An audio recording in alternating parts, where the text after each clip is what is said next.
I'm okay. Interview on November 19th, 1996 with Ellen Brandt. Interviewer Judith Gertler in Los Angeles, California, the USA. In English.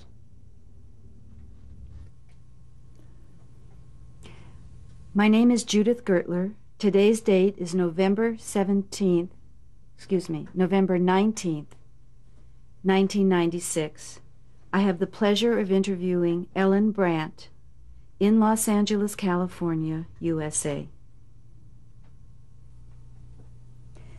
Would you please state your full name as it is today? My full name is Ellen Brandt. And would you please spell it? Ellenbrandt. And your name at birth? Ellen Ruth Friedsam. You want me to spell the last name? Ellen Ruth, I think is okay. Friedsam. Your date of birth? May 10th, 1922. And the place of your birth? Place of birth is Mannheim, Germany. And the age, your age today? 74. Ellen, I'd like you to talk about your life prior to the beginning of the Nazi regime. So let's find out where you were born and where you lived for the first part of your life. Well, I was born in a hospital in Mannheim because the hospital in the town where my mother came from, Landau, where my parents resided at the time, wasn't good enough for my grandfather. So I was born in Mannheim. I was there for 2 weeks. We moved to Munich when I was 6 months old. My father had bought a factory, a paper factory. And I lived in Munich until the 1st of January 1933, when we moved to Berlin. My father saw the handwriting on the wall, and we moved to Berlin. Let's talk a little bit about your life in Munich prior to moving to Berlin. What was your home like in Munich, and what was the neighborhood in which you lived like? Well, it was an upscale neighborhood. I had my own, not nanny. I had my own nanny. I was an only child. My mother was deemed too old to have another child. I had a very comfortable life. My father was very, very strict. I was not a spoiled single child. I decided I wanted to be an actress when I was about 5 years old. I made all the neighborhood children act in plays with me, and wrote my first play when I was 6, and charged the parents 5 pfennig to attend all these little plays. And I think there's one interesting story that I should tell. I had a very, very proverbial rich uncle in America, my grandmother's brother. We were then living in a building. My grandparents had moved to Munich because both their daughters were married and lived in Munich. And the proverbial rich uncle from America came with his entourage. They took an entire floor in the Four Seasons Hotel in Munich, which was probably one of 3 5-star hotels in Europe at the time. They took an entire floor. They came with an entourage of 10, 12. And that year, my uncle brought with him his general manager, Mr. Wilson. And my uncle saw how well my father was doing with his factory. And he said to my father, "Listen, I just bought a new factory in Cleveland. Why don't you move to America? Get out of Germany, move to America, and become president of the Cleveland Foundry." And my father thought about it, and this Mr. Wilson, who is not a Jew, took my father aside and said, "Herr Friedsam, you would be crazy to move to America. In America, we have a thing called anti-Semitism. You know nothing about anti-Semitism in Germany. You are a high-ranking, you are a 32nd degree Mason. Half of your friends are non-Jews. you have a very good life here. There is no anti-Semitism in America. There is no anti-Semitism in Germany, in Munich. You have a 6-year-old daughter. Someday she'll want to go to college. In America, she would have to belong to a Jewish sorority because she would not be accepted in the regular sororities. You could never be a Freemason in America. They wouldn't take you as a Jew. You stay in Germany. This was 1928, and it was one of the worst decisions my father ever made. Also, another interesting thing about those years was that Hitler lived 1 block away from us. There was an opera house at the head of Äußere Prinzregentenstraße, where we lived, and he had a rented room. And he walked past my grandparents' home every single day on his way to and from work. And if anyone had known what was going to happen, my father would have gone up on the roof, taken a gun. He was a big shot in World War I. He was a much decorated hero.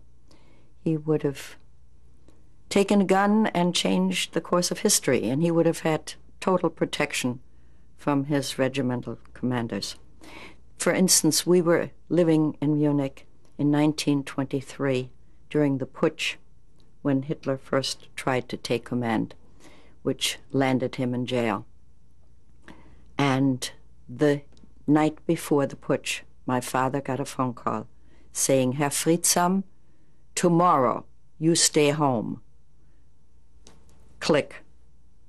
And of course, that's all my father had to hear. He was up at dawn, and he was right in the middle of everything the whole day. He didn't look Jewish. Nobody took him for a Jew. And he watched the shooting, Ludendorff, Hitler, the entire history of the day, until the very, very last day before we left Germany in 1938. My father periodically would get telephone calls saying, "Tomorrow, you stay home." He never did, never once. I don't remember too much about those years. I was too little. I do remember one incident when I went to play with my 3 best friends. We lived on 4 corners of an intersection. And it was end of November, beginning of December, just before St. Nicholas Day. And we were going to start on our Christmas decorations. And one of the little 6-year-olds, we were in 1st grade, one of the little 6-year-olds turned to me and said, "You can't play with us this year." And I said, "Why?" And it turned out that they had been told by their parents that I was Jewish. And this was before Hitler came to power. And I went running home crying to my parents. And I found other friends. I never knew, as long as we lived in Munich, I never had any idea which of my parents' friends were Jewish, which of my friends were Jewish. It was all one and the same thing. Life was easy. My father was doing very well, running a factory. And we went away every single weekend. My parents played 4-handed piano every afternoon when the weather was inclement, which is a lovely story because every afternoon my parents would sit down at the piano bench and kiss passionately because they knew that by the end of half an hour of playing 4-handed piano, my father would be yelling at my mother because when it said pianissimo, my father played softly and slowly. And when it said forte, my father would play loud and fast. And my mother was very, very steady, like a metronome. And my father would always yell and say, "Back to K, back to M." And then they would end up, my mother in tears and my father yelling. And the next day they would sit down and kiss again passionately and start it all over again. What were some of the other things that you would do as a family when you were living in Munich? As a family, children weren't taken anywhere. Nothing. My parents gave a big party once a year, for instance, for Fasching, which is Mardi Gras, which is a big deal in Munich, which is a Catholic city. Every piece of furniture was taken out of the apartment. I was shipped upstairs to my grandparents' apartment. We had like 14 rooms, and to put furniture in storage just for a party. There were booths set up. I mean, it was a pretty lavish lifestyle. We went away every single weekend. In winter, skiing. In summer, usually to Austria, Switzerland, the Alps. My father always had a car, and we went every single weekend. My father had wonderful luck with weather. My grandmother would be standing on the balcony upstairs, looking down, wringing her hands, saying, "Thank God you're back," every single Sunday night, because it had poured or snowed or hailed in Munich, and wherever we were, the sun was shining. It was a good, easy life. My parents both played tennis every afternoon. The tennis courts, I was deemed much too young to start tennis, but I did start ice skating at the age of 4. The tennis courts were flooded, and I started training for the Olympics when I was 4.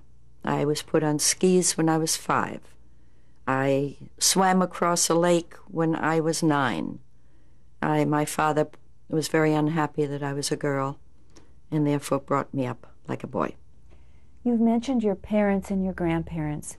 Could you tell us a little bit about each set of grandparents in terms of their names and where they were from, and perhaps a little bit about each of them, or whatever you might know about them?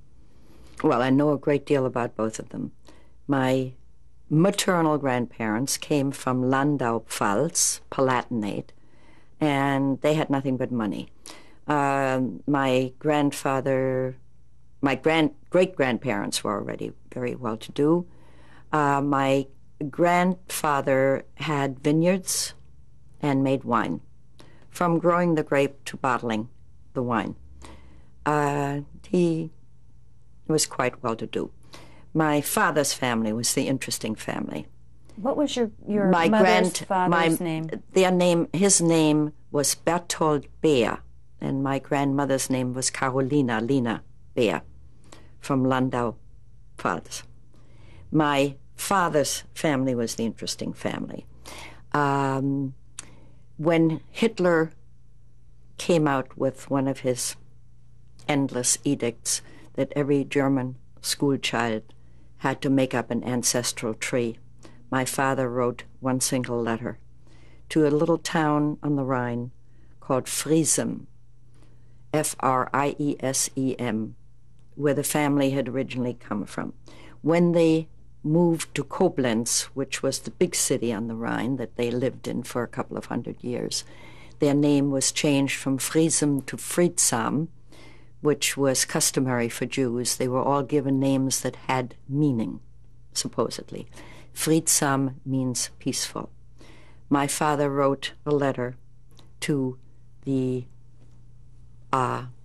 courthouse or the city hall of Friesem on the Rhine, and explained that his family had come from there, and would they please send any record that they had of how long the family had been there. And he immediately, with German punctuality and correctness, this is in 1935, 36, they wrote back a letter saying, "We're terribly sorry. We have no records that predate the year 1250 because City Hall was burned down in 1250, but at that time there definitely was a Michel Friedsam living in Friesem. So my family had been in Germany certainly since the 13th century. The family was awarded a coat of arms about 250 years ago, a bourgeois coat of arms that died out with my father. there are very few of those. And your grandparents' first names?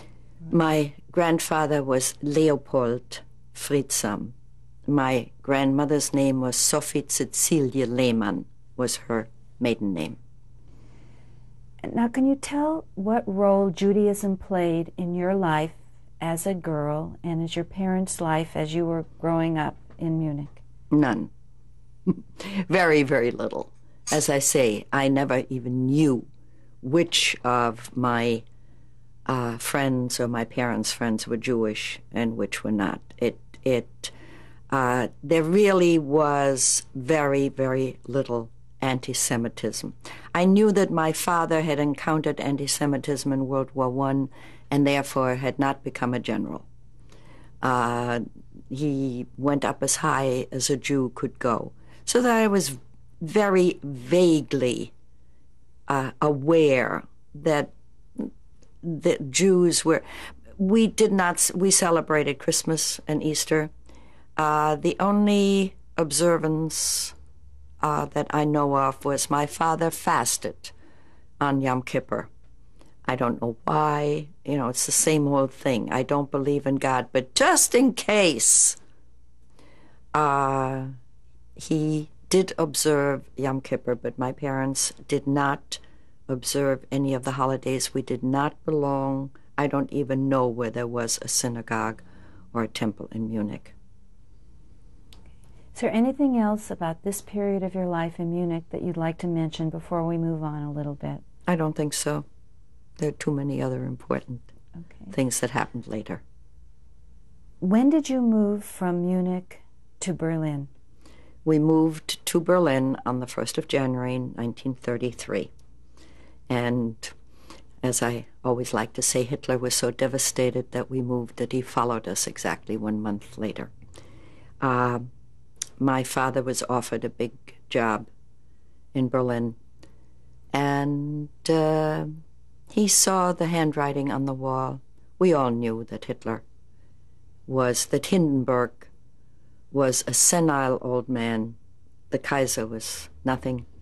And my father was aware of the fact that once Hitler took over, that we had to get out of Germany, and that it was very dangerous for anyone to be the owner of a factory. And he took a job. It was a very cushy job. It paid a lot of money, but it was a lot safer to be anonymous and to be working for an Aryan company rather than to be owning a Jewish factory. That was the reason we moved to Berlin. And can you describe briefly what your home was like in Berlin and what the area that you lived in was like? Well, I lived in Wilmersdorf, which is West Berlin. We lived in a typical Berlin 4-story building, and I have a picture of it. We had, I don't know, 10, 12-room apartment. There were 2 apartments to each floor, an elevator landing, and very conveniently, the other people who lived on the same floor as we did were also Jewish, which was wonderful. There were 3 Jewish families out of 8. And it curved around a courtyard all the way to the servants' quarters in the back. And we had, I don't know, cook and somebody for me and Stubenmädel, I mean, a serving, cleaning girl. And my father, of course, always had a car. And we lived a comfortable life in the beginning. What were some of the first changes that you and your family experienced or that you witnessed beginning from the time that you lived in Berlin in 1933 and when Hitler came to power? Well, I was 10 years old. I mean, it was not, I was not aware of politics per se. I know in retrospect that from the time that Hitler took over in January of 33, there was no more freedom of speech. You had to, I mean, even as a 10-year-old, I was told that I had to watch every single word that I said, outside of the home as well as inside. I think one of the most surprising things in the world to me in America when I first came was to find out that in America people criticized the president. My God, it was totally unthinkable. I don't think food rationing started in 33, but certainly there were some changes right from the beginning. I think whipped cream was one of the first things that disappeared from the face of the German earth. In the beginning, there were very few changes other than freedom of speech. I tell you something that happened in 1933. We moved to Berlin, and my father renewed his friendship with his best friend from Koblenz from his school days. The man's name was Dr. Kurt Singer. He was then the Intendant Dirigent, artistic director as well as managing director of the Städtische Oper, which is the city opera of Berlin. And he was married to the Beverly Sills of Berlin. Her name was Margret Pfahl. She was blonde and blue-eyed. She had divorced her husband. He had divorced his wife. He had become famous for starting he was a doctor. He had studied medicine, his father was a doctor, his grandfather was a doctor. He became bored with the practice of medicine, and he formed the first physicians' orchestra in Berlin. And it became such a great orchestra that he became the director of the city opera.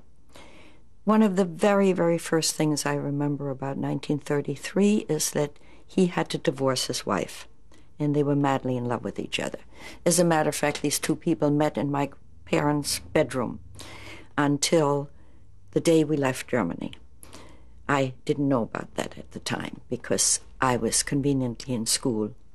But once a week, they met in my parents' bedroom, and if anyone had ever caught any of them, they all would have been shot. But Tante Grete came with us to Denmark that summer while the divorce was in progress. But Hitler immediately had decreed that this wonderful soprano, the darling of Berlin, blonde, blue-eyed Margret Pfahl, had to divorce the Jew. That was primarily all I remember about 1933. When your parents told you that you had to be very careful as to what you said, what did they mean? People in America think that concentration camps didn't come into being until God knows when, 38, 39, 40, which is so ridiculous. The first concentration camp was opened in 1933. In early 1934, a friend of my father's was the first person I knew who was killed in concentration camp. The early concentration camps were primitive in comparison to what happened later. Obviously, there were no gas ovens then. It was a quarry. He was a very, very wealthy man with a beautiful estate and a big factory. His name was Neustädter. And they came and got him in the middle of the night because some Nazi desired his home and another Nazi coveted his factory. He was taken to this quarry, and he was made to lift rocks and carry the rocks from one side of the quarry to the other side and back again. And one day he came upon a rock he couldn't lift, and a man stood over him and kept hitting him until he finally dropped dead. And in those days, the Germans were so civilized, they even sent his watch and his ring and his wallet back home to his wife. They didn't bother with those things. Later on, they took the gold rings along with the gold from the teeth and melted it down. But I was aware, whether it was 33 or 34, that if you said the wrong thing to the wrong person in school, in front of a budding Nazi child who had been already indoctrinated by parents at home, that they would come and take your parents and shoot them. I mean, in those days they didn't bother much. They just bang, bang, bang. And What's an example of what the wrong thing might have been to say? Well, I'll give you a wonderful example.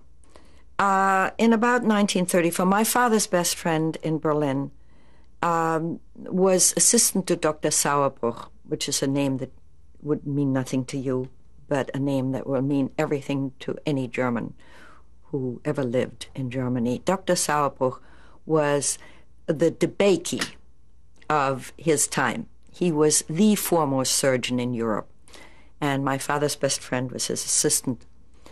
And Sauerbruch, of course, became Hitler's personal physician, among other things. He headed the big hospital in Berlin called the Charité, which still exists to this day. It was in East Germany. It's decrepit today. A young doctor was getting married, not Jewish. As a matter of fact, I don't think any of them were Jewish. He had a stag party the night before his wedding, and my father's best friend, Willy Felix, Dr. Felix, was invited, along with Dr. Sauerbruch and all the top staff of the Charité. And somebody told a silly, dirty story, a joke about Hitler. The man was picked up at 5 o'clock the next morning, and no one ever heard from him again. You couldn't tell funny stories, anything derogatory about Hitler. I don't like this. Why can't we have that? The slightest thing, they came and arrested you, if you happen to mention it to the wrong person.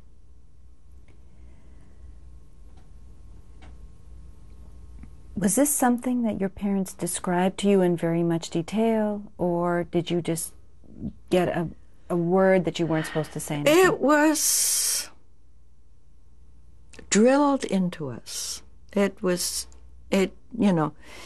with every passing year, of course, the drill became more and more intense. It was unnecessary by that time, we all knew. Too many people disappeared. We all knew about the knocks on the door in the middle of the night. We all knew, like we hear the stories about Chile and Argentina, that people disappeared. So that, and no child wants to hurt their own parents. I mean, that's a guilt trip that nobody needs, to be responsible for your parents' arrest. Let's move on then as the years go by and talk about some of the details of your life and the life of your family and how you were affected as the Nazis assumed more and more control. You can start with anything you'd like to. Perhaps some of Well, I will say something incredibly shocking. My life was pretty good in Berlin. Berlin was a marvelous city. It's a wonderful city, cosmopolitan. You could go by subway to a lake inside the city after school. We had a car. Money was a subject that was not mentioned in my home because it was there. In 1936, one of the edicts, or maybe even was 35, 35 was the beginning of a different life. The Nuremberg laws were published, and they defined our lives. Jews could no longer be teachers, civil servants. Jews could no longer appear on stage, perform any instrument in public.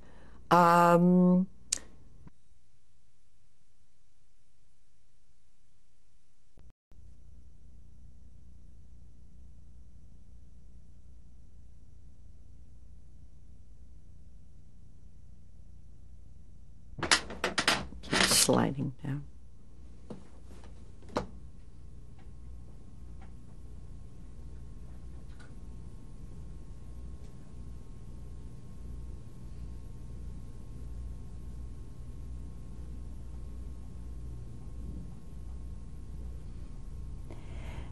You were speaking about the institution of the Nuremberg laws in 1935.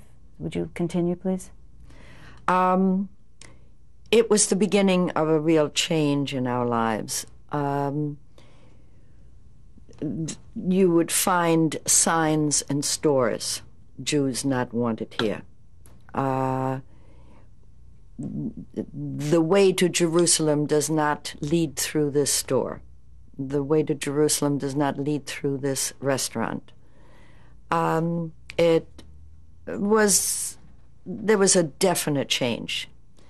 At that point, I joined the BDJJ, which stood for the Bund Deutsch-Jüdische Jugend, which of course proved to be an oxymoron, because you were either German or Jewish, except in the eyes of the kids that in my neighborhood, we were Germans first.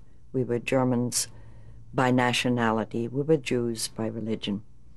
And for a period of a year, I spent my life in the Bund and its activities. I was 13 at the time, and I became totally immersed. For an entire year, I never wore a dress. All my dresses hung in the closet.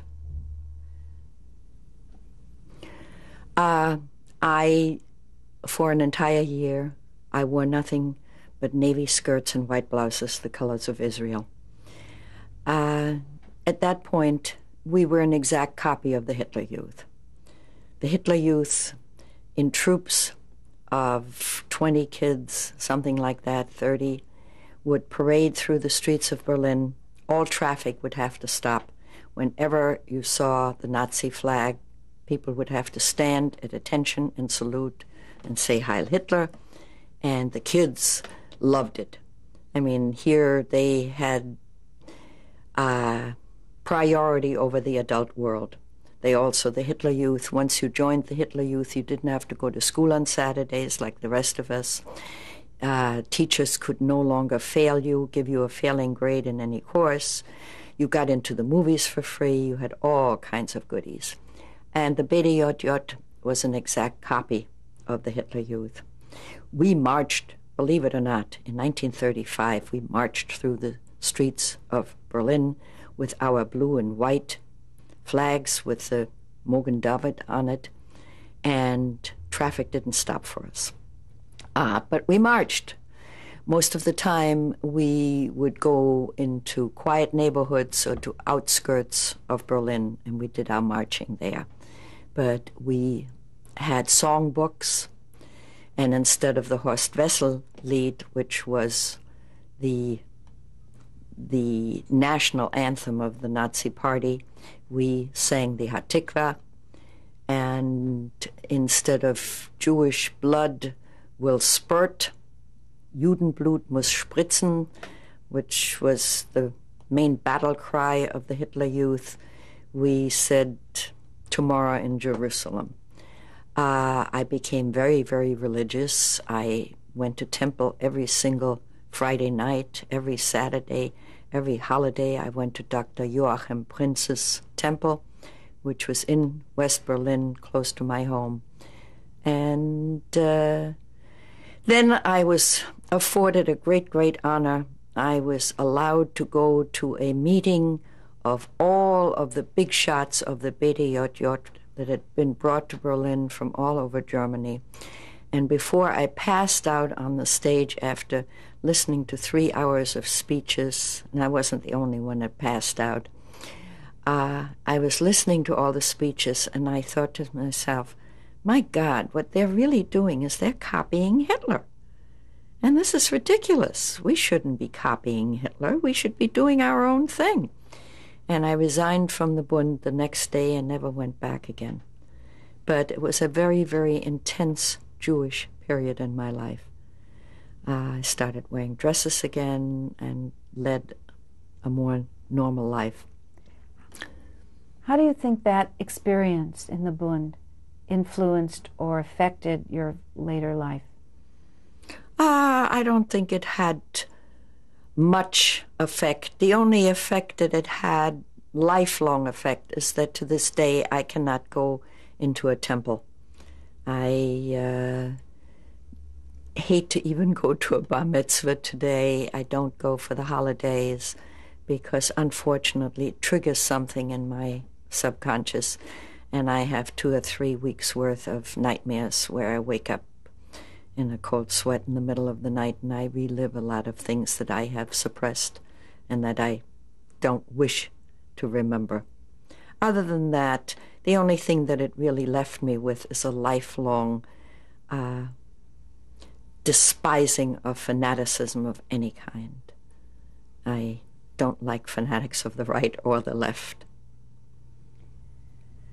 What other ways were you affected? For instance, in school, what was your school experience like? The school experience, I had 3 very, very close friends in my class. 2 of them were not Jewish, and 1 of them was Jewish. They were my closest friends. And in 1936 was another turning point. If you remember, the Olympics took place in Berlin in 1936. And shortly before, the foreign visitors, the journalists, the world press arrived in Berlin. Hitler made a speech and let it be known that he wanted all anti-Semitic signs removed. He wanted all, I'm talking about physical signs as well as psychological signs. He wanted the German press to be very careful not to print anything anti-Semitic. And Berlin became 1926 rather than 1936. And as a matter of fact, every school in Berlin was given 2 free tickets for the closing ceremonies, which were attended by Hitler. And of all the people in the world, I got one of the 2 tickets, and I attended the closing ceremonies of the Olympics, not far from Hitler, where all the German school children, those wonderful Aryan school children, were allowed to sit. Of course, everybody knows about Jesse Owens, so I don't have to mention anything about that. You also know about the German Jewish. Why don't you mention your experience of it and what you came away with and describe it a little? What came out of the Olympics was that as soon as the last journalist had left the city, the anti-Semitism was put back into place in triple force. 13 new edicts came out the week after the last journalist had left Berlin. And it was no longer permitted for a Jew to be married to a Gentile, to a pure Aryan. Hitler started sterilization. It's one of the quirks of history, of fate, of nature, whatever you want to call it, that Hitler had the misfortune, that the world had the fortune, that Hitler was born with black hair. He had the blue eyes. If there are papers have been found that if Hitler had not had black hair, he had planned to sterilize even good Aryans after he had eliminated all of the Jews, obviously, after that final solution. He had planned to sterilize all Germans who were not blonde or blue-eyed, but he couldn't do it. He couldn't get himself to do it because he himself had black hair. In 1936, the teachers were told that they could no longer talk to us in class. I don't know whether it was the end of 1936 or after Christmas vacation of 1937, that the classrooms all over Germany were rearranged. And until then, in school in Germany, you sat alphabetically. If you were lucky, my name started with an F, so I sat between two other kids with either F or G, always in the second row, which was very nice. The A's and the B's, C, D, E, took up the first row. We came back, I think it was probably after Christmas vacations, but it could have been in the fall of 36 already, that there were 8 Jewish girls in my class. There was no co-education in Germany. I went to the Sizilien Schule in Berlin, Lyceum, for girls, about 300 girls, I imagine, in the school. And the classes, I think there were 28 kids in my class. We had the same teacher throughout the entire secondary education, the 8 years. We had a wonderful teacher who hated Hitler. And the 8 of us Jewish kids sat in a row, in the back row. And after we were reassigned to these desks, the edict came out that there was not to be any physical contact. Touching an Aryan hand would contaminate it forever. Our best friends were no longer allowed to talk to us. The teachers were no longer permitted to ask us questions. They weren't even permitted to reprimand us. There was to be no communication between Aryan and Jew. Former best friends would see each other on the street, and either the Aryan or the Jew would quietly walk to the other side of the street, to the other sidewalk, so that they would not be embarrassed. It was only very, very brave Aryans who had the courage to openly talk to a Jew. As I mentioned before, my father would get phone calls at night, and I'm sure they were made from public phone booths. I don't think my father was not important enough for our phone to be bugged, but you didn't know. Telephones were bugged all over the city. Help, domestics were paid to inform. At that point, of course, we were no longer allowed to have multiple help. We were only permitted to have one in help, and that one had to be eine alte Schachtel, an old, useless woman. My mother found a jewel who hated Hitler, and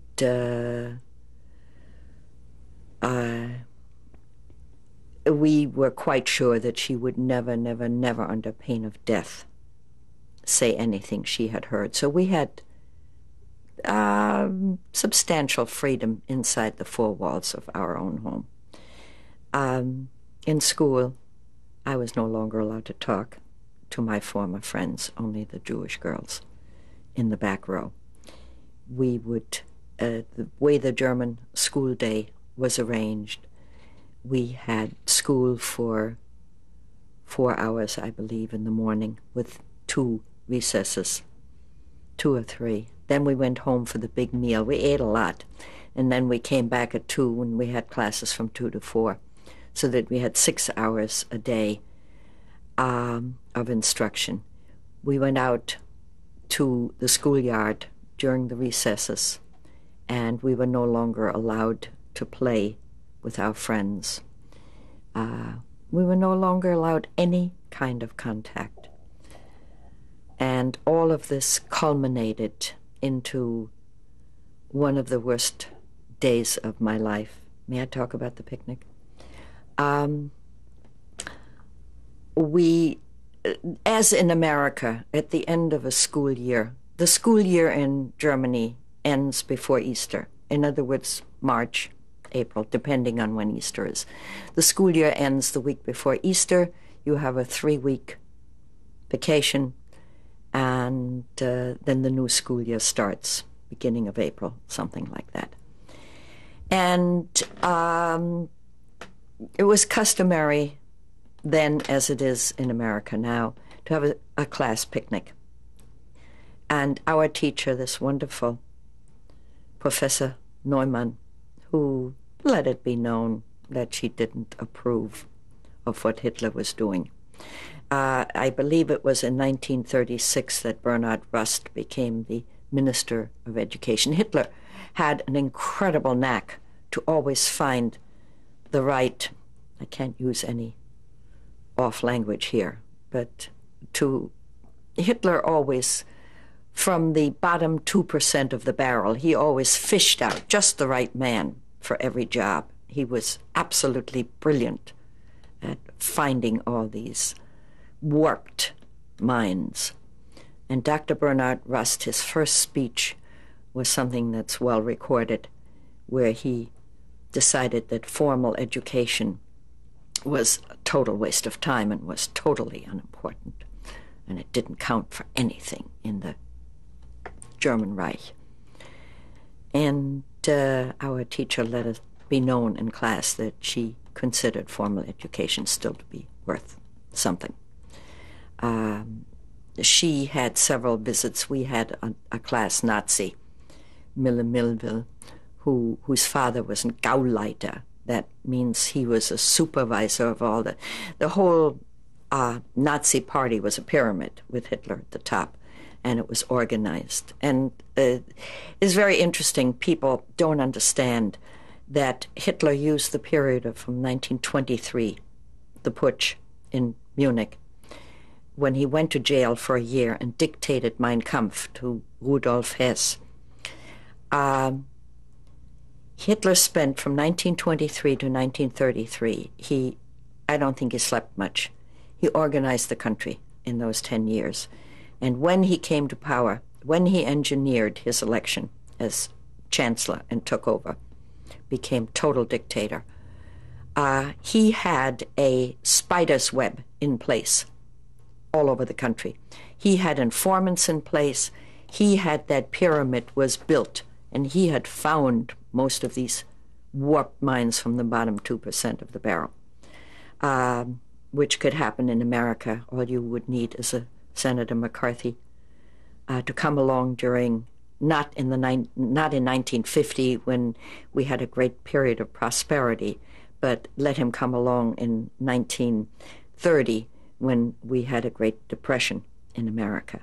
And that is what Hitler found, fertile ground and unemployment and malcontents. And Mille Millville's father had been a Gauleiter right from the beginning, a supervisor of the whole district, of all the littler Nazis.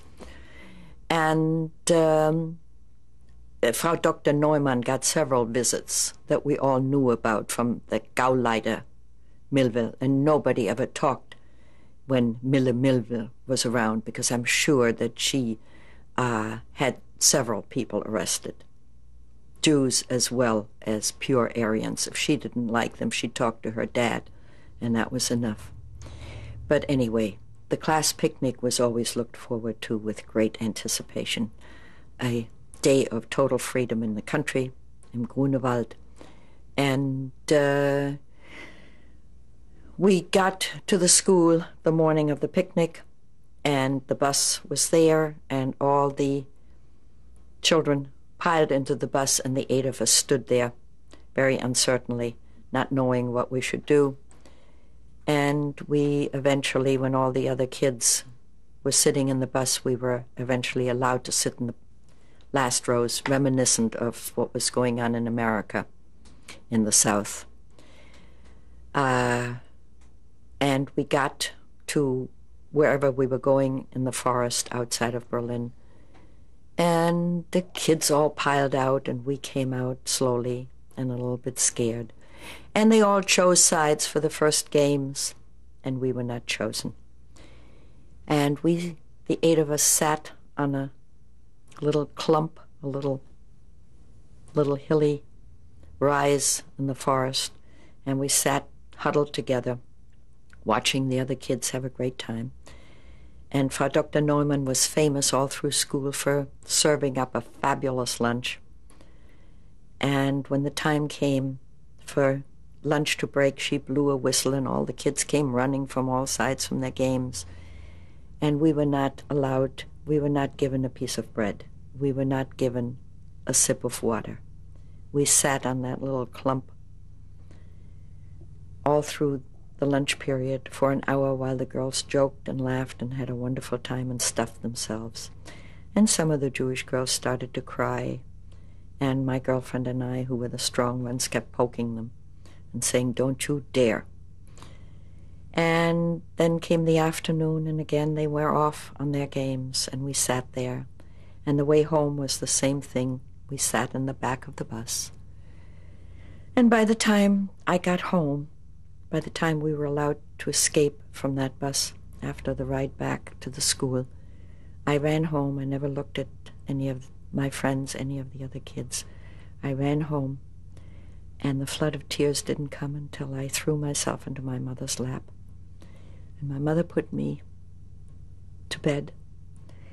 And, God, this is ridiculous, but after all these years, Helena, who was that marvel that my mother had found, made some hot chocolate for me.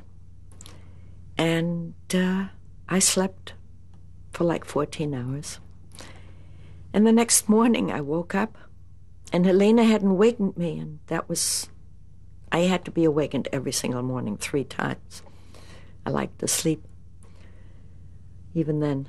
And I got up, and I was scared to death. My God, I was late. And my mother came into the room immediately when she heard that I was up. And Helene immediately came with my hot chocolate. And I said, Mutti, ich bin spät, it's late, I'm, what's going to happen to me? And she said, don't worry, you're not ever going to set foot in that school again. Your father and I talked last night, and you will not go back to the Sizilian Schule. And I never set foot inside the building again. One of my best friends lived in the same building. She had decent parents. Her father was also a surgeon. I have seen Hannelene since then. I saw her again. She talked to me until the very last day that we left. As a matter of fact, I'm quite sure that the day we moved out of the building, she must have come to give me a little goodbye present or to hug me. I saw her again the first time I went back to Berlin in 1969, and I also have a picture of the building from that year. And I finally went back to Berlin on the 1 week's invitation last year with my daughter, and I saw Hannelene again. This is a girl who was born in the bed that she will die in. She still lives in the same building, and it was incredible to find her still living there in 1969. And, but I never set foot in the building again. My father made phone calls the next day. He made appointments for the day after.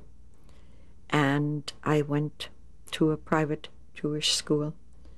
My father took me on interviews, and I was horrified at what I saw at first, because they weren't real schools. They were makeshift schools, and there wasn't real discipline. And I was a real German girl. My father was a Prussian to the core. He looked like all his life, he stood ramrod straight like a Prussian officer should. And he had the manners, the demeanor, the attitude.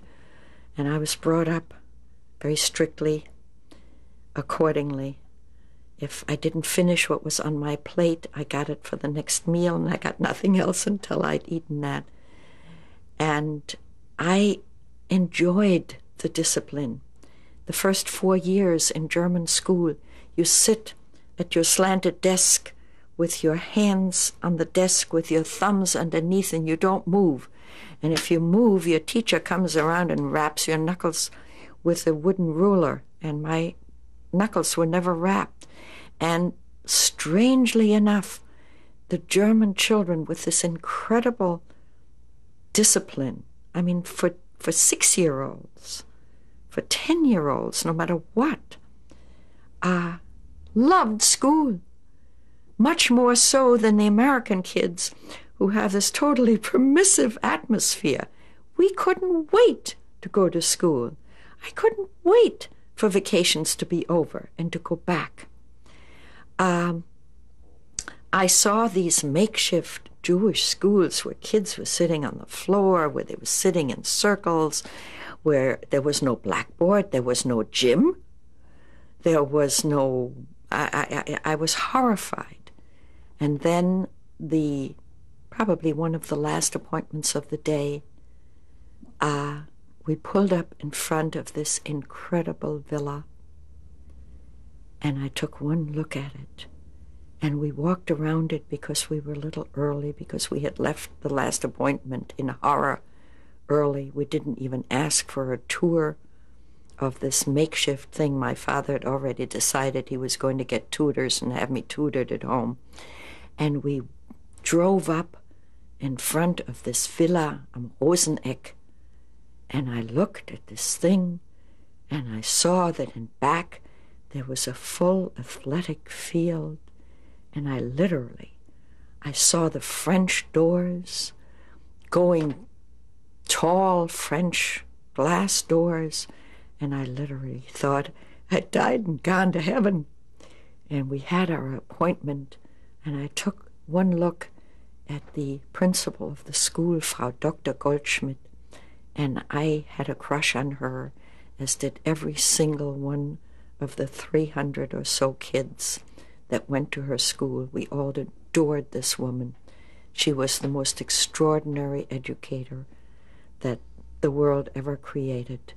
And I would like to talk about the Goldschmidt Schule in detail, if I may. She had, as every other Jewish teacher, been fired in 1935 when the Nuremberg laws came out. But before 1935, she had taken a sabbatical in England, probably in 33, 32, 33. And she had taught in England. And when she was fired in 35, she immediately went to Cambridge. And she talked to some of her friends. She had friends there. And she said, I am going to start a private Jewish school for extra bright Jewish Berlin children. I am starting the school. My husband is already negotiating for the building. I found the most wonderful building. I want to become an adjunct of Cambridge. And she talked them into becoming the Cambridge adjunct for Germany. Graduating from the Goldschmidt Schule in Berlin meant entering. The matrix of the Goldschmidt Schule was the entrance exam to Cambridge, which was an enormous achievement. The school itself was a revolving door. Every day, a child didn't appear. Parents would either call and say, so-and-so's not coming back tomorrow, or the child just wouldn't come, and if you called the apartment, the phone number, the house, whatever, there was no answer. And you knew that someone else had either been arrested or hopefully had escaped during the night. Or parents had a legal quota number and got out with their children. And every day, somewhere in the school, a child or two did not appear. That's why I say it was a revolving door. Frau Dr. Goldschmidt took one look at me, and I was accepted. I had to get papers from the Sizilian Schule that I had finished the term, which Frau Dr. Neumann gladly gave my parents. And I got straight A's, which she saw to whether I deserved them or not. And I started the Goldschmidt Schule. We need to change the tape now. Yes.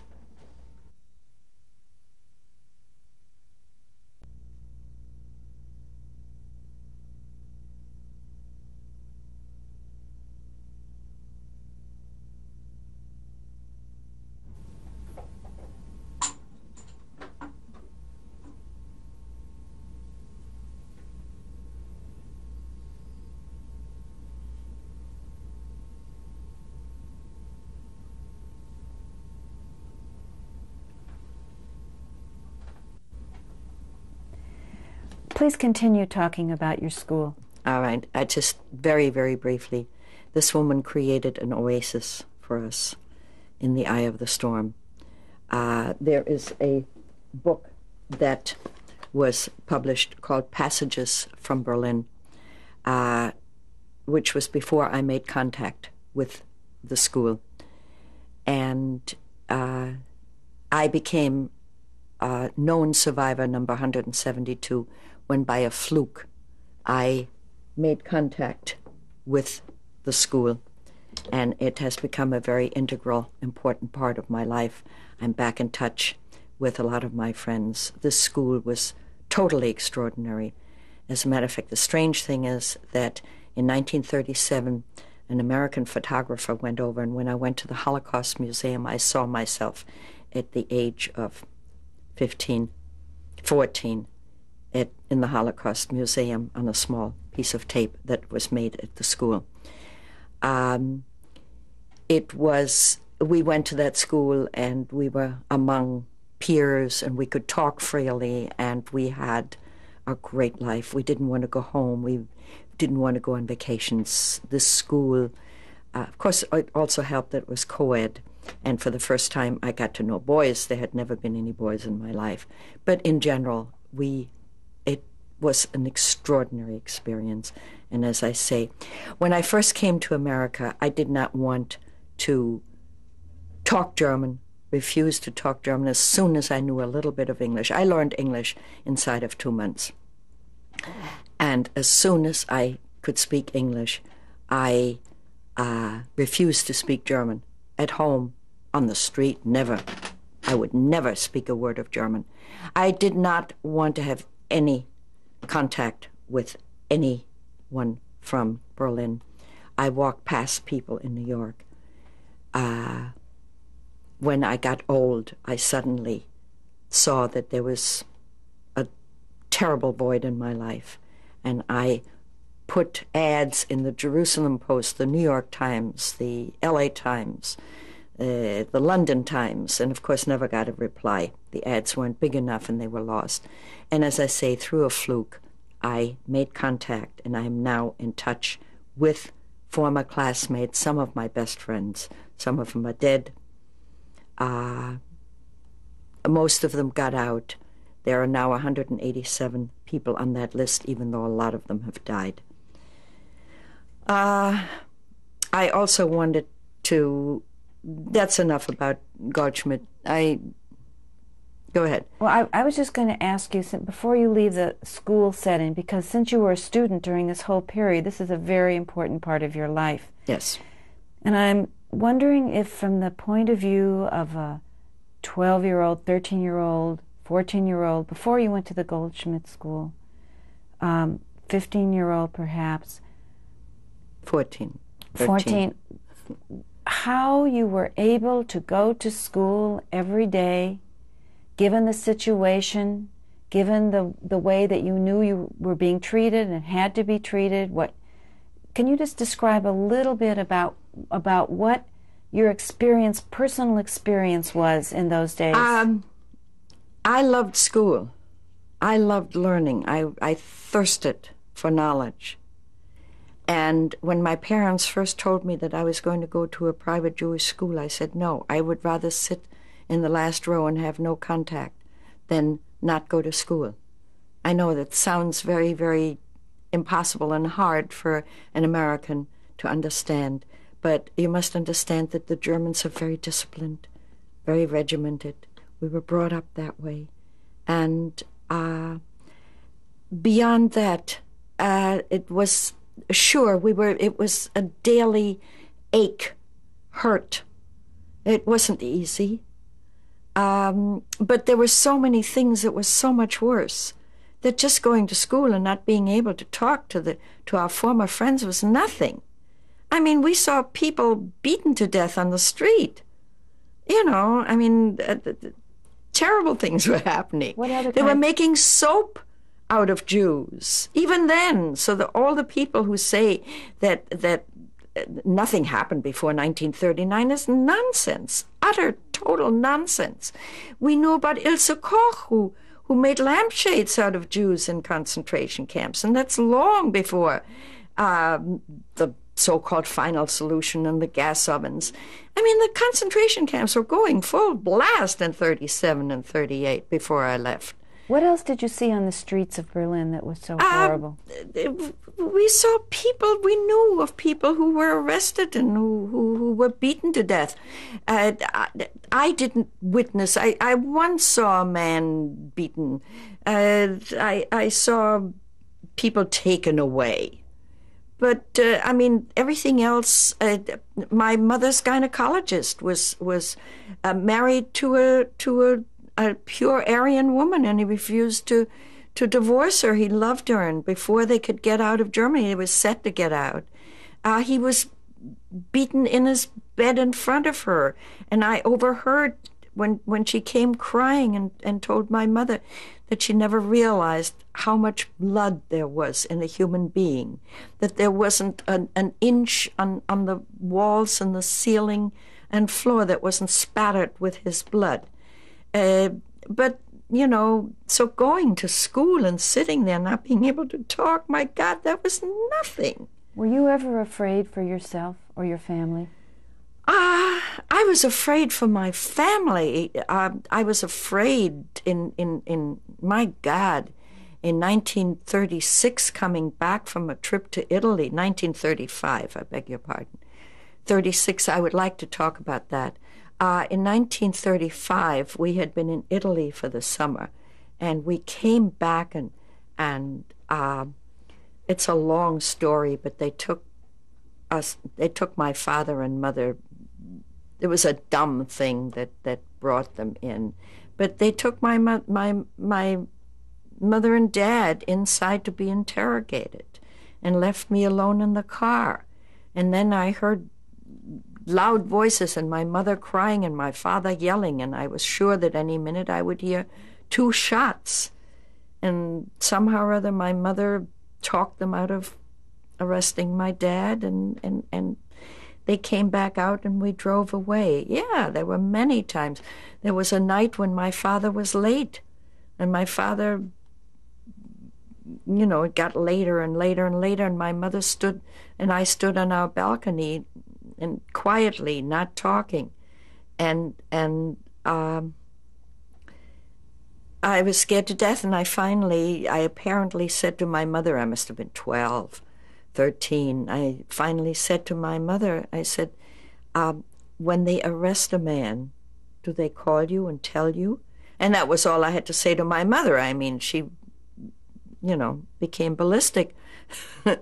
And half an hour later, my father came waltzing in. I mean, we saw his car driving up, and my mother pulled me away so that he wouldn't see that we'd been standing on the balcony like Madame Butterfly and Suzuki waiting for him. And he had gone to his stamp dealer, who had found a very, very rare stamp, and he forgot about the time, and he was late. Yeah, we were always worried if somebody was 10 minutes late, when there was a knock on the door, when there was, of course, we lived with Damocles' sword hanging over us. We never knew what the next day would bring. I started, it brought to mind something else, and that was 2 other things. In 1936, we went to Berlin, and we went to London, to England for the summer. And we had a sewing room in our apartment. You didn't go to a store to buy clothes. All my things we had a seamstress who came and made my clothes. My mother went to a regular tailor for her clothes, but for my clothes, the seamstress came. And one night the night before the seamstress came, after dinner, my mother said, please come into the sewing room with me. You've grown again, and I've got to measure how long she has to let out the seam on the skirt. And we opened the door to the sewing room, and there was my father, and he screamed at us. He said, can't anyone ever have a moment's privacy in this goddamn house? And it was so uncharacteristic that we quickly closed the door, and we looked at each other, and we didn't say anything. They were very difficult times. I mean, everyone was stressed. And that summer we went to England for the summer.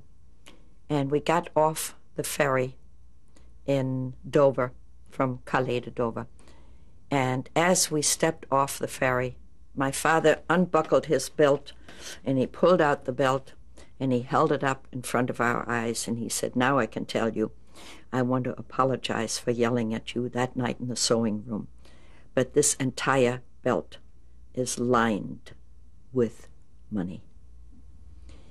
And my mother looked at him, and she didn't. He said, "I didn't want to tell you because you would have been nervous and you would have given us away." And my mother had only one question. "What do you mean it was lined with money? Where did you have it done?" And he said, "I did it myself in the sewing room."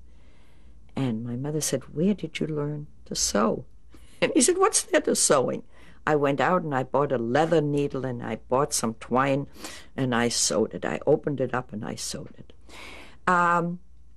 My favorite story about money is the story of the bicycle. This kid who discovered that the frame of the bicycle was the exact size of the German mark. This is somebody you knew? Somebody I knew.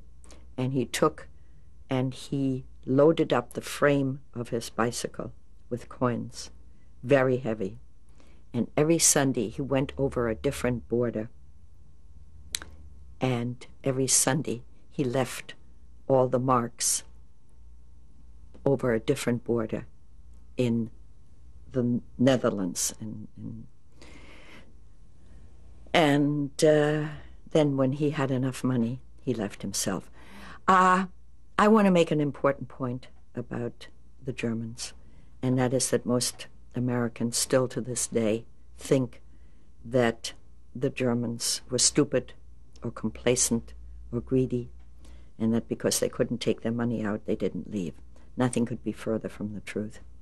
Every German I have ever come across, every friend of my parents, tried to get out from 1933 on. It was not that you couldn't get out of Germany. You could get out of Germany any time of the day or night. The doors were wide open. Hitler wanted us to leave. We could get on a train. We could get on our own, get into our own cars. We could leave Germany. We couldn't take anything with us. That was not the point. The point was that the doors were closed on the other side.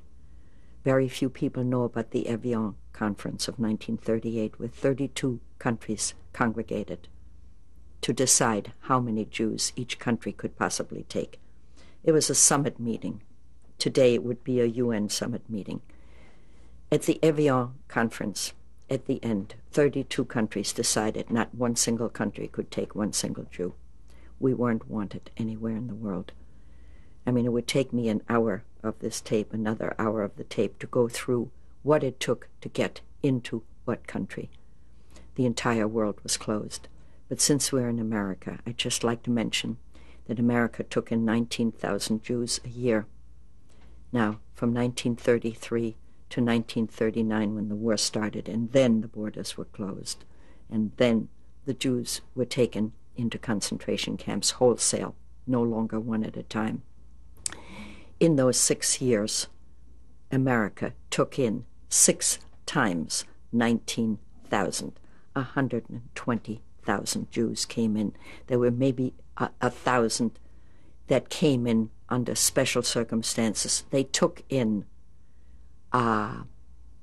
people who were famous artists, famous politicians, famous scientists. The rich went to Switzerland. The famous people, and the people who could really do some good for America. Other than that, 19,000. Shameless for America to have only taken in. At the time, you had to have an affidavit, and I have our affidavit, which I'd like to bring into the record. An affidavit had to be posted by a blood relative in America. You had to have a rich uncle in America, which I was fortunate enough to have. He had to post a bond of $5,000, which in the Depression in America was quite difficult. You could post it, you didn't have to post it in cash. You could post it in war bonds, in government bonds. You could post it in form of a mortgage on your house, which is what most people did, to get their relatives in. Still in all, for a typical family of 4 people, it took $20,000, which was a fortune in the early 30s during the Depression. You had to post somehow or other. And the $5,000 was very simply that it took 5 years to become an American citizen, and in those days they figured that it took approximately $1,000 a year to exist, so that the Jews that came in under this quota would never become a burden on the government, that we would not ask for welfare like people do today. What was the process that your family took in order to receive the affidavit and be able to get out? We had a rich uncle who kept saying month after month after month, I have great connections in Washington, and I have been told that Hitler will not last more than another 2 months. This went on for 5 years until my mother went to Czechoslovakia. My mother had a connection in Czechoslovakia. She supposedly had a gynecologist there that she went to see. What she did was she paid this gentleman in Karlsbad, which is now Karlovy Vary, in Czechoslovakia, to send letters to America and receive letters. And he would make a phone call every time my uncle would write. And finally, he gave us the affidavit is dated January 1938. My father, because he was such a big shot in World War I, and as I said, was protected until the day we left Germany, was taken ahead. In January of 1938, it took at least 2 or 3 years to stand in line to get a quota number. My father got the quota within 24 hours, got the number, and we made preparations. We packed up and we left Berlin. Actually, in March, we went to say goodbye to my grandparents in Munich, and we were on a boat on April 6th to come to America in 1938. My father was a very unusual man. In 1933, when we went to Denmark, which I mentioned earlier, with my Tante Grete, the great opera singer, we came back through Hamburg on the way home, and the Manhattan, the SS Manhattan, one of the 2 great ships of the United States steam line, was docked in dry dock in Hamburg, and my father talked his way onto the boat, and he picked out the cabin, which we would deign to come to America on, because he wasn't going to come on a German ship. He was going to be on an American ship just as quick as he could as soon as we got. I mean, little did he think in 1933 it would take my uncle in Cleveland to wait 5 whole years to send us that darn affidavit. And he picked out cabin number B23, and sure enough, 5 years later, we came to America in cabin number B23, which was pretty amazing. We arrived in New York, and my father, of course, being the Prussian officer, was the first in line at immigration. And first he pulled me up to show me the wonderful Statue of Liberty, and he was the first in line, and there was the immigration officer, and he looked at the papers, and he said, "Friedsam, are you related to Michael Friedsam?" And my father said, "Natürlich, of course I am." And my father spoke English. He had lived in London for 5 years before the war. And both my parents spoke English. My mother had lived in Cleveland for a year instead of going to finishing school, and my father had lived in London for 5 years. So they both spoke English. And he said, "Of course I'm related to Michael Friedsam. The Friedsam family is only one single family all over the world." And he said, "Well, in that case, I welcome you to your new home." And he went bang, bang, bang, bang. And we were the first people. I mean, we were in first class on the boat, but we were literally the first people off that boat. And my father, who had thought about changing the name Friedsam and Americanizing the name, said, "I'm not going to change my name. If the name is that famous in New York." This little man, the immigration officer, was the first and last person that we ever came across who knew the name Friedsam. except that Michael Friedsam has a big statue. He was a major philanthropist in New York City. He gave his art collection to the Metropolitan Museum of Art, and he was a very important person, but nobody has ever heard of him today. This was around the turn of the century or shortly thereafter. And the name Friedsam doesn't mean, yes, there is a Friedsam Carousel in Central Park, but very few people, most people just call it the Carousel in Central Park. They don't call it the Friedsam Carousel. There is a sign, however, and I do have a picture of it, but I don't have it here. Is there anything else about from the time you left off talking, the kinds of experiences you were talking about, until you actually left Germany? Is there anything else that you feel is important to talk about? Well, anything you saw, anything you experienced? And there are a couple of things. One of them I started to mention, and that again, my father, you could not take money out of Germany. My father's regimental commanders, several of whom were shot by Hitler before it was all over, made it possible for us to take some money out. We got a wonderful exchange for 500,000 mark. We got $7,000, but it was enough to give us a start, even though when we came to America, my father got a job for $25 a week. He was then 55 years old, and he got a job for $25 a week carrying refrigerators and stoves up and down 4 flights of stairs, which was not easy. The first year in America was tougher, believe it or not. The first year in America was tougher than all the years in Berlin. My mother and I never knew whether my father would come home or whether he would have committed suicide. It was very, very tough on this very proud man.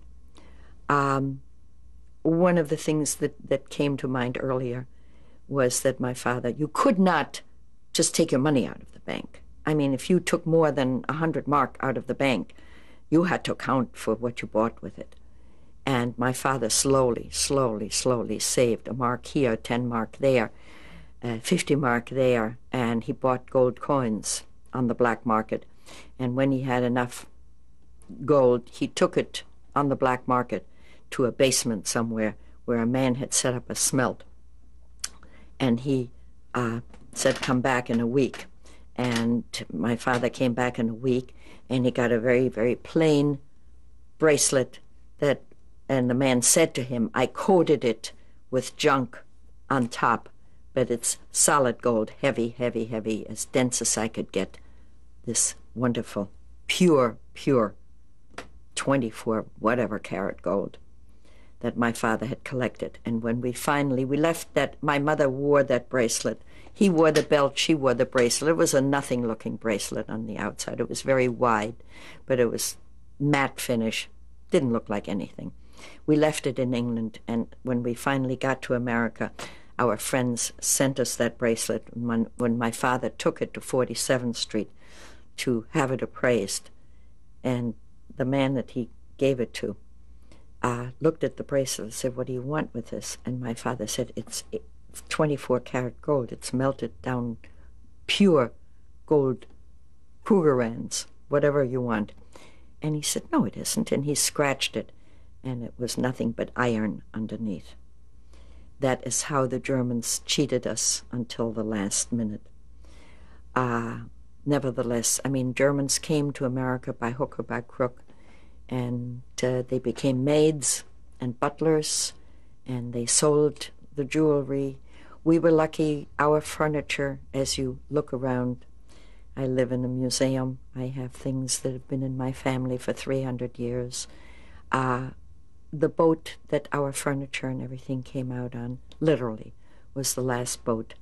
After that, if you wanted to take this chair, for instance, if you wanted to take a chair with you, and this chair has been appraised for, I think, $1,000, and they would appraise it for $3,000. You had to give the Germans $3,000 if you wanted to take this chair with you. But you couldn't take money with you, so a lot of people, even after us, got to take their furniture. We got to take our furniture for free. When did you actually arrive in the United States, and where did you arrive? We arrived on the 16th of April, 1938, in New York City.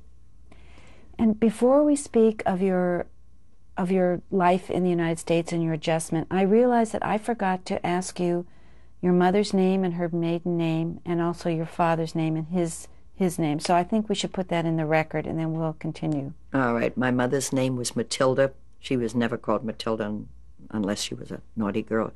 Her name was Tilly Beer Friedsam, and my father's name was Guido Andreas Friedsam.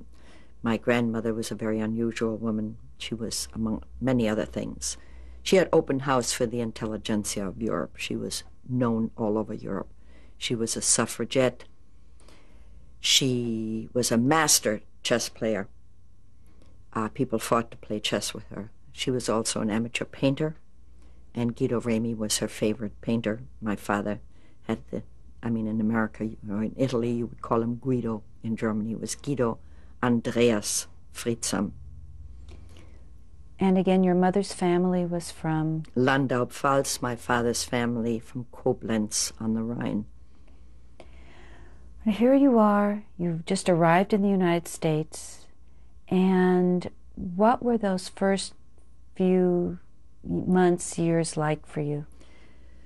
We came in April. I started school. We lived with a cousin of my dad's in Hastings on Hudson.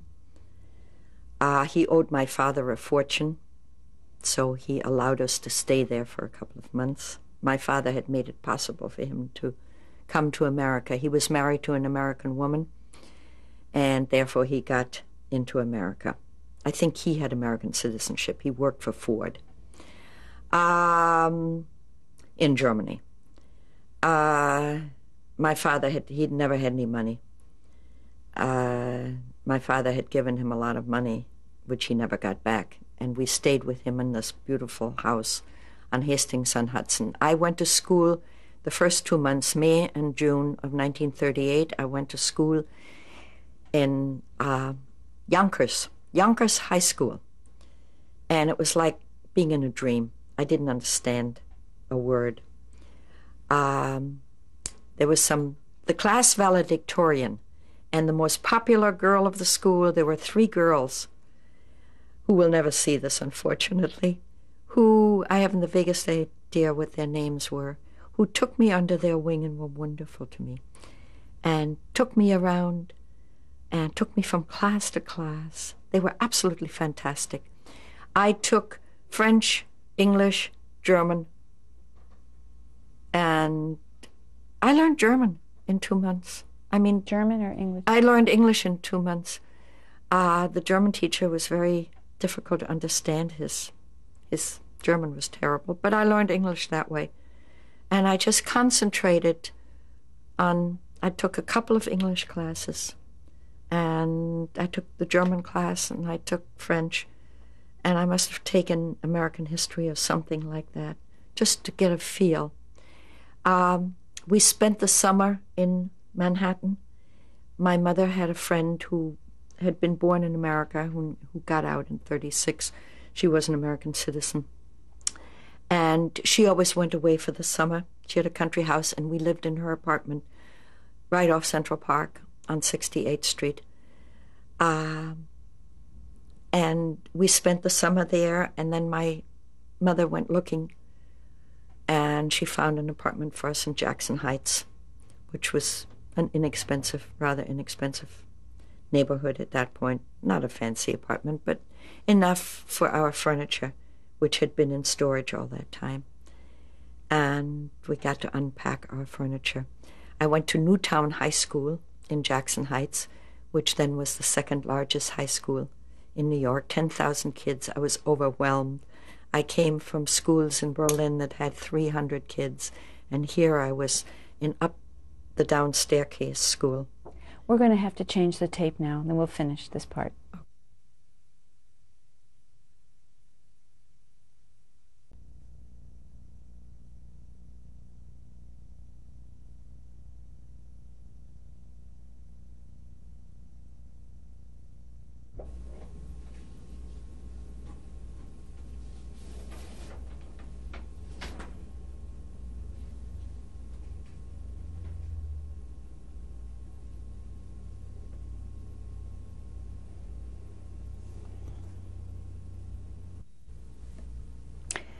Ellen, I wonder if you could talk about what it was like to be a German immigrant in the United States following 1939 when the United States was at war with Germany. By 1939, I was no longer in New York. My father did not take kindly to the label of refugee, and we went to Ohio, to Toledo, Ohio. I went to Newtown, as I said, and I was the only, quote, refugee in the entire Newtown High School. I became a minor celebrity. I was always on Newtown had its own radio station because it was 10,000 kids, and I became a regular member. That's how good my English was. Certainly, 5 months after being in America, I spoke English almost the way I speak it today. We moved to Toledo, Ohio. I was always a good student. I was blessed with, first of all, a built-in computer, and secondly, a photographic memory. And you put those two things together in school is very easy. And we moved to Toledo, Ohio, and I went to college there. I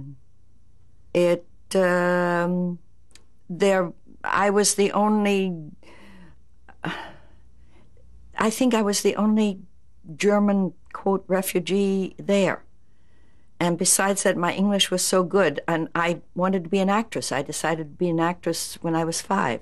My father didn't look at me the first 3 days of my life because I was a girl, and he decided as long as I was a girl and he wouldn't have a boy, that the least I could do was to be the second Madame Curie. And so I studied chemistry and math in college to please my father, and it came very easily to me. At the end of I was like any other American kid. You would not have known. I appeared in school plays. I did Shakespeare. The only mistake that I made is when I did Olivia in Twelfth Night, and instead of saying I vow, I said I wowed them because V and W's are very different in English and German. But I was your typical American kid. After college, I came to New York, and I became an actress. And I did 250 television commercials as the typical American mom, so that I didn't want to remember Germany, and I didn't want to be a German refugee. I wanted to assimilate as quickly as possible.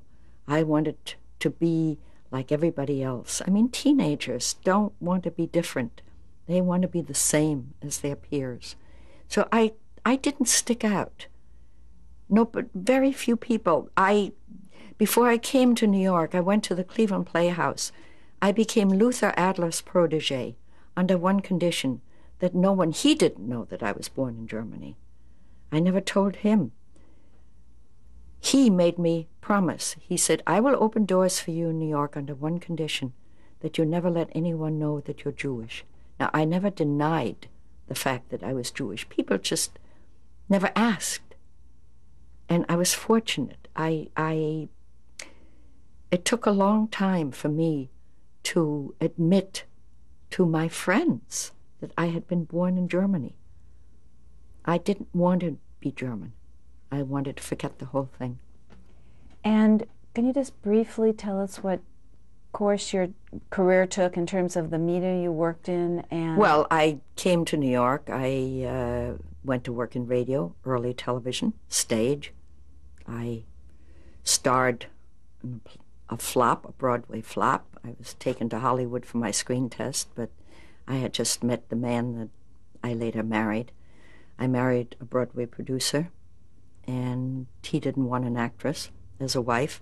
He did allow me to do those 250 television commercials because we needed the money. And even though in those days they didn't pay like they do today.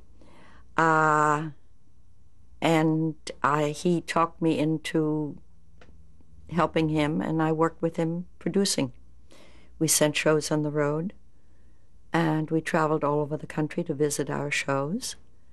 And after he died of a brain tumor very early on our 13th wedding anniversary, and last week was the 33rd anniversary of his death.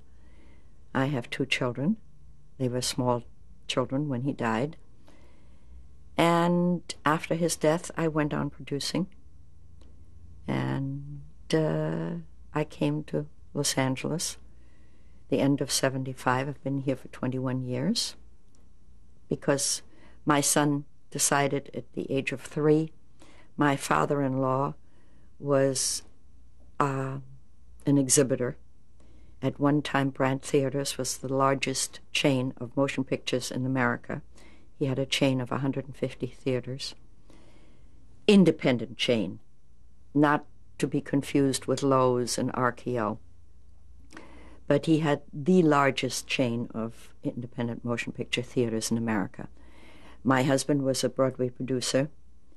My son decided he did not want to follow in either Dad's or grandfather's footsteps, and he is now a literary agent here, but he always wanted to make movies. He misspent his youth in front of the tube, and he always wanted to be in Hollywood. Let's back up just a moment. What was your husband's name? My husband's name was George Brandt. And what was your stage name? My stage name was Ellen Fenwick. And your Fritzum was much too difficult a name. And I got it out of the phone book. The Detroit phone book, the Toledo phone book where we lived wasn't big enough. And what is your daughter's name and what is your son's name? Well, my daughter's name is Jody. She was born Jody Lauren Brandt, and she now is Jody Gratzinger. And she has a son, a 14-year-old son. His name is Derek Harrison Gratzinger. And my son's name is Jeffrey Mark Brandt. He's named after Lord Jeffrey Amherst, because my husband graduated high school at the age of 12 or 13, I don't know exactly which, and he decided not to go to college because nobody could teach him anything. He knew more than all the teachers, which is how you feel when you graduate high school at 13. And but he did visit his brother, who was at Amherst as an undergraduate, and he decided that he would have a son someday, and his son at least would make up for him. He felt sorry then. In his 20s, he became smart, and he decided that his son would go to Amherst. And so my son's name is Jeffrey, G-E-O, Jeffrey Mark Brandt, and he has a daughter, and her name is Taylor Brandt. When you think about your children and your grandchildren, what is it that you want them to be sure to know about you and your life? I would love them. I have written a book about the period of 1933 to 1938, which unfortunately I've never been able to have published. Children of, whether they're survivors or escapees, I'm an escapee. I never went to a concentration camp, thank God. Children of escapees and survivors fall into 2 very distinct categories. The ones who want to know every last detail and go and look at concentration camps where their parents were incarcerated and become dedicated for the rest of their lives. And children who want to know nothing about Germany, who want their parents to be like other parents and don't want their parents to be different. Unfortunately, my children fall into that category, except for my daughter, who is a relationship, a long-standing relationship with a very lovely man who is much more Jewish than any of the rest of us. And she has reverted back to Judaism. And I went to Germany with her last year to Berlin. I had always been too proud to accept the invitation that is extended to all former Berlin residents by the mayor of Berlin to come to Berlin for a week. And when I made contact with my friends from the Goldschmidt Schule, they all said, you must go. They really do a good job, and they really, for a whole week, they tried to apologize what they've done to us. And I said, I don't need them. I can go on my own. I've been there once, and I can go again. And they all said, no, it's not the same. So I went last year, and my daughter came with me. And she learned a little bit about my life. She met my girlfriend, who still lives in the building where we lived, for instance. And I found that I could do a simultaneous running commentary from German to English. I'm still totally bilingual. And I made a perfect interpreter for her. So that I would love my children to know a little more than they know about my life in Germany. And I'm sorry that it took me so long to try and find my roots, that I had to get old until I became Jewish and German again. what do you see as the result in your life now of your life in Germany? Those 16 years. The 16 years probably held me back for the rest of my life. It's a miracle I've never landed in jail, because to this day I react violently to uniforms, whether they are policemen or doormen or no matter what. I hate anything in a uniform. As I said, I still to this day cannot go even to a bar mitzvah in a temple. It brings back nightmares. I had nightmares for years until after I was married. It took a couple of years of a wonderful, wonderful marriage to really give me inner peace. I think my life would have been a totally different life without those 16 years. Absolutely. Is it something that you think about often, or is it something that comes up at times when you least expect it? Yes, only at times when I least expect it. People have asked me over and over again whether I feel guilty that I escaped. And I've talked about this to every German that I have met. No, I have never experienced guilt for 1 second. I'm sorry. I'm so sorry for all the people who died, who didn't have a life. I'm glad that I escaped. I don't feel guilt. I do feel that I owe it to the 6 million who perished to watch and to put myself in harm's way, and to watch, for instance, Shoah, and to expose myself to this, to have the nightmares afterwards, to have a little bit of a guilt trip. Do I feel guilty? No. Is there anything else that you would like to add to what you've said as we finish? Not really. I think I told you the other day about the statistics, but whether they're important. I mean, I would like to add one thing, yes, a general thing, and that is, unfortunately, I just talked about going to see films that I feel that I should see. With the exception of Shoah and Schindler's List, every other film was made by Americans for Americans, and they are perpetuating misconceptions, which is too bad, because in general, Americans to this day really don't know what went on. Americans to this day have no idea of the early warning signs that we had, that it could happen in America. The percentage of Jews in America is shrinking with every year, that the percentage of Jews in Germany was 1% of the general population. There were only 600,000 Jews in Germany out of a population of 60 million. 150 of those perished in the Holocaust. 450,000 of us got out alive because we had the early warning sign.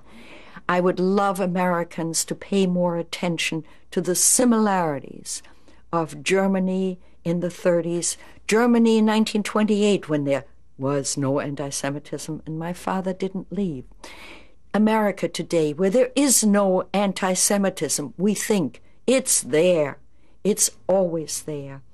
And I would like Americans to be more aware of the tremendous similarities of Germany then and America today. Ellen, thank you. You're welcome. It's a pleasure. Thank you. This is the coat of arms. The legend reads, Nihil penitera, which means never regret. And which coat of arms is this? This is a bourgeois, one of 250 bourgeois coats of arms awarded to Germans. It was awarded about 1750. And again, the family name is? Friedsam, peaceful. This is the official wedding photo of my mother and father. They were married in April of 1918 while the war was still going on. My father's in his uniform. And what are their names, please? Guido Andreas Friedsam, and her maiden name was Tilly Bea. And where was this photo taken? And this was taken in Landau, Pfalz. Germany. Germany.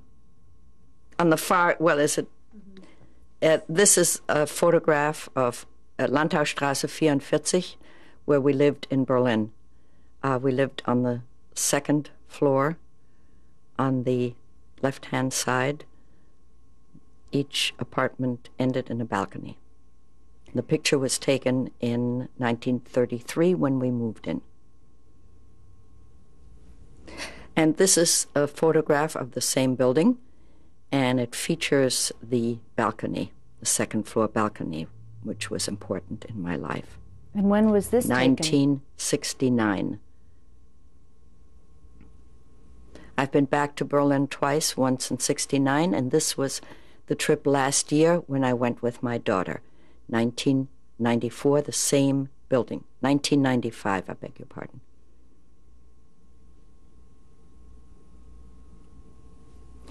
This is a document attesting once again that my father had won the Iron Cross 1, 2, 3, and so on.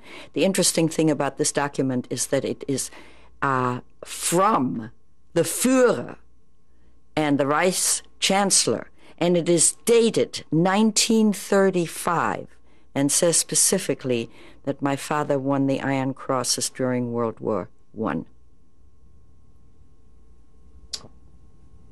I. This is the affidavit dated January 1938. That's the thing that gave us life. And it was from what country? From America, to enter America.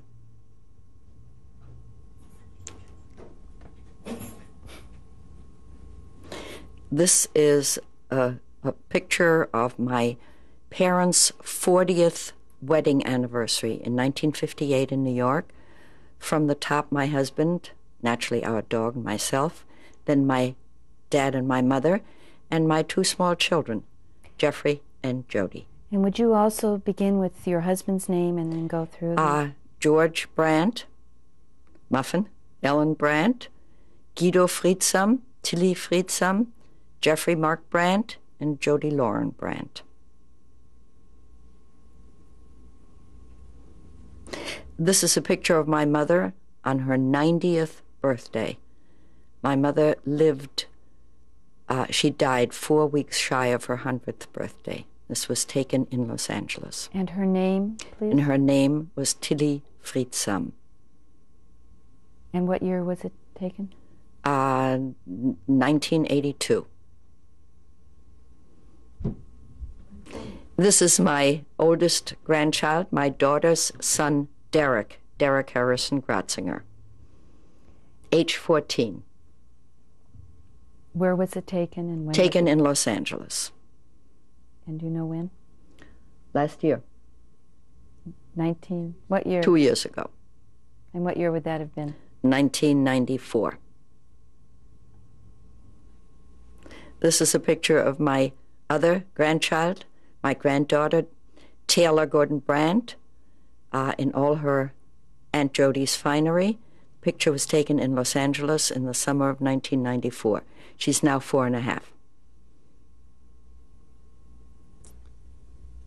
Ellen, do you have anything that you'd like to say?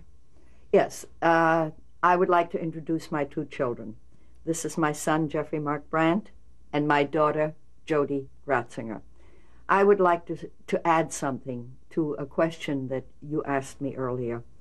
I am currently writing for my grandchildren because my grandson asked me. I am writing a family history, and I would be very grateful to both of my children if they would, when I'm not here anymore and their children are grown up, that they would tell them a little bit about my experiences in Germany. I would like to keep the memory alive. Thank you. This is my son, Jeffrey Mark Brandt, who is a literary agent in Los Angeles, and my daughter, Jodie Brandt Gratzinger, who also lives in Los Angeles and works for Bravo. Do either of you have anything you might like to say before we end this tape? I do.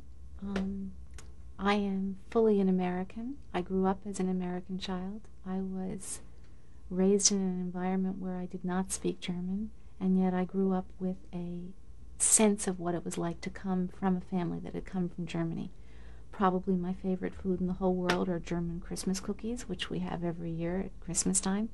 And I do have a sense of my cultural... Hanukkah time, Christmas time. Right. They were Christmas cookies. They were German Christmas cookies. And I do have a sense of what it was like to be the child of a survivor of that era. And it's, I think, affected who we all are. So it hasn't all been in vain. Good. And we will tell our children and their children's children about your background. Good. I would like to perpetuate the memory and not have it be forgotten. And hopefully it will not happen again. Thank you.